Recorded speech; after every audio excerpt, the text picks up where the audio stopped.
大家講狐狸與官嘅故事，作者係伊索。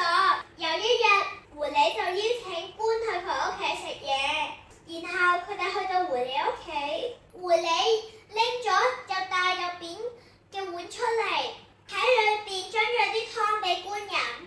官個嘴又長又尖，佢根本飲都飲唔到啲湯，佢就好唔開心啦。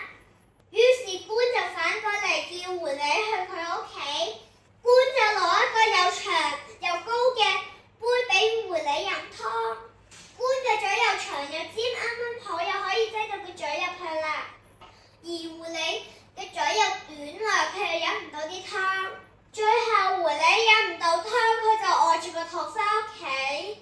狐狸就得到教訓，呢個故事教訓我哋，你點樣對人，人哋都會點樣對你㗎。